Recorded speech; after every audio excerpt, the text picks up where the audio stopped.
आज के इस वीडियो में हम लोग कक्षा 9 के लिए निर्धारित सहायक पाठ्यपुस्तक संचयन भाग 1 में संकलित कल्लू कुमार की ऊना कोठी शीर्षक पाठ के प्रश्नों को बनाने का प्रयास करेंगे। तो आइए इस पाठ के जो सबसे पहले प्रश्न है उसमें आपसे पूछा जा रहा है कि ऊना कोठी का अर्थ स्पष्ट करते हुए बतलाएं कि यह स्थान इस नाम से क्यों प्रसिद्ध है।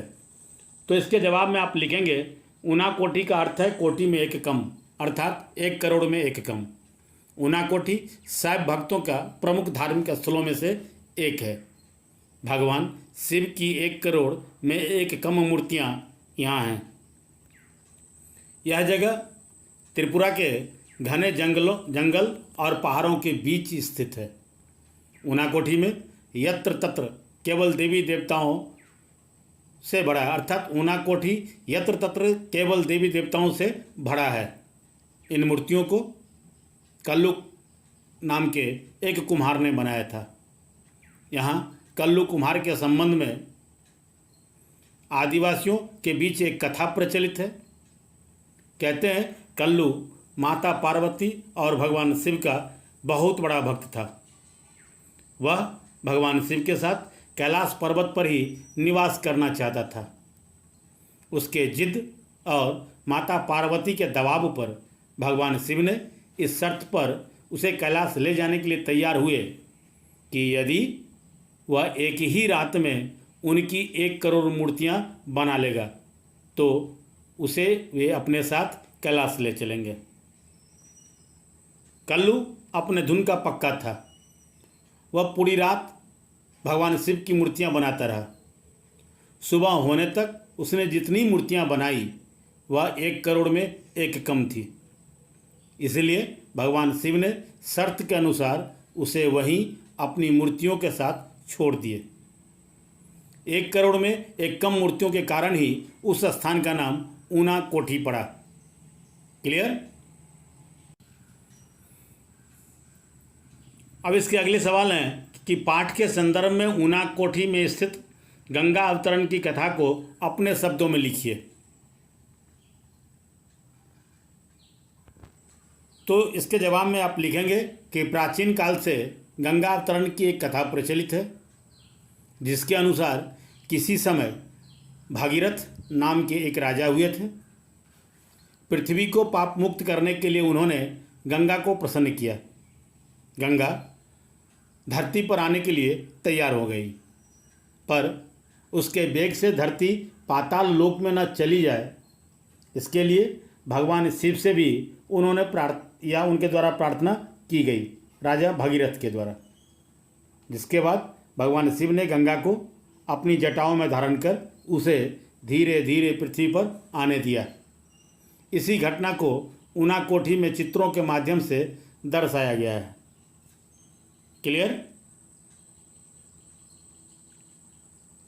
आगे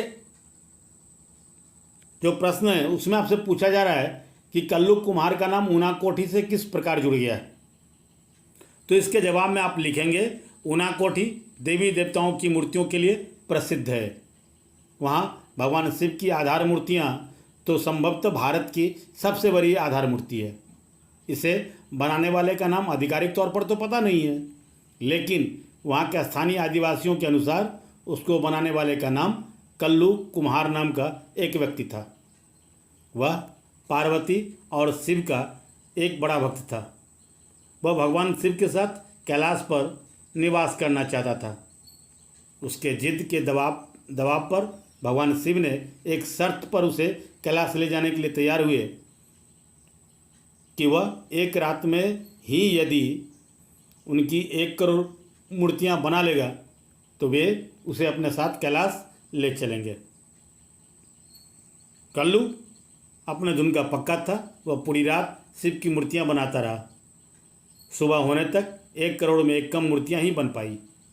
इसलिए भगवान शिव ने शर्त के अनुसार उसे वहीं अपनी मूर्तियों के साथ छोड़कर चले गए। इस तरह उन मूर्तियों को बनाने का श्रेय के अतिरिक्त कल्लू कुम्हार का नाम ऊना कोठी के साथ भी जुड़ गया है। क्लियर? अब इसके अगले सवाल हैं कि मेरी हड्डी में एक झुरझुरी सी दौड़ गई, लेखक के इस कथन के पीछे कौन सी घटना जुड़ी है? तो इसके जवाब में लिखेंगे, यह तब की बात है जब लेखक त्रिपुरा के टिलियामुरा के हिंसाग्रस्त क्षेत्रों में शूटिंग कर रहे थे।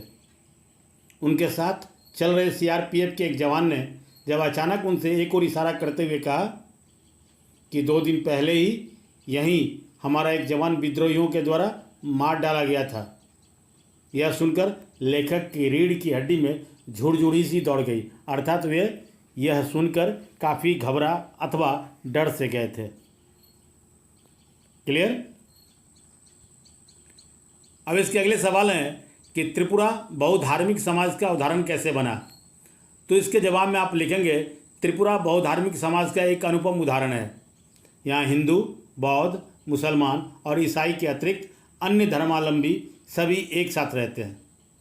यहाँ शैव, बौद्ध, ईसाई आदि के धार्मिक स्थल भी हैं। त्रिपुरा के 19 अनुसूचित जनजातियों के कबीलों में से चकमा और मुघमायानी दोनों कबीले बौद्ध हैं। ये दोनों बर्मा से भारत आए थे। यहाँ के प्रमुख बौद्ध मंदिर में स्थापित भगवान बुद्ध की प्रतिमा भी 1930 ईस्वी में रंगून से भारत लाई गई थी।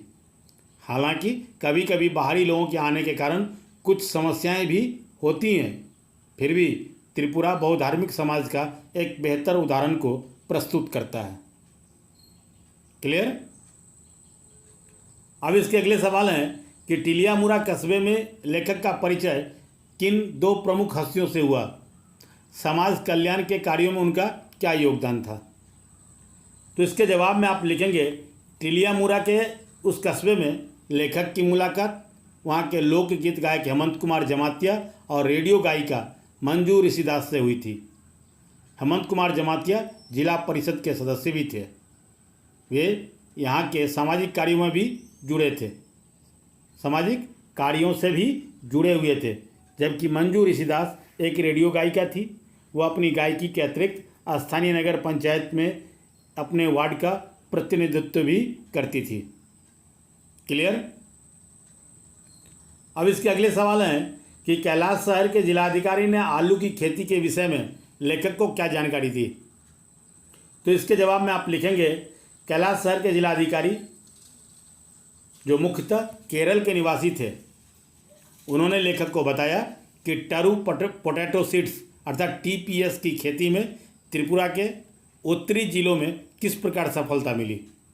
आलू की बुआई के लिए आमतौर पर प्रति हेक्टेयर 2 मीट्रिक टन बीजों की ज़रूरत पड़ती है, जबकि TPS की सिर्फ 100 ग्राम ही 1 हेक्टेयर की बुआई के लिए काफ़ी होती है। यहाँ से इसका निर्यात न केवल असम, मिजोरम, नागालैंड और अरुणाचल प्रदेश होता है, बल्कि बांग्लादेश, मलेशिया और वियतनाम के जैसे विदेशों में भी इसका निर्यात किया जाता है। क्लियर? अब इसके अगले सवाल हैं कि त्रिपुरा के घरेलू उद्योगों पर प्रकाश डालते हुए अपनी जानकारी के कुछ अन्य घरेलू उद्योगों के विषय में बताइए। तो इसके जवाब में आप लिखेंगे, त्रिपुरा कई घरेलू उद्योगों के लिए प्रसिद्ध है, विशेषकर अगरबत्तियों के लिए बांस की पतली पतली सीकी को तैयार करने और बांस के अन्य उपयोगी बर्तनों को बनाने के लिए। इसके अतिरिक्त मसाला तैयार करना, पापड़ बनाना, खिलौना बनाना, पतंग, चटनी, लिफाफे आदि का निर्माण वहाँ का प्रमुख घरेलू उद्योग है। क्लियर? तो ये थे 9वीं कक्षा के लिए निर्धारित सहायक पाठ्यपुस्तक संचयन भाग 1 में संकलित कल्लू कुमार का ऊनाकोठी शीर्षक पाठ के कुछ प्रश्न और उन प्रश्नों के संभावित उत्तर। आशा है ये वीडियो आपको पसंद आया होगा। ये पसंद आया हो तो इसे आप लाइक करें, इसे अपने मित्रों तक शेयर करें, और अगर अभी तक आपने चैनल को सब्सक्राइब नहीं किया है तो चैनल को सब्सक्राइब करें, बेल आइकन जरूर दबाएं ताकि समय से नई वीडियो का नोटिफिकेशन आप सबको मिलता रहे।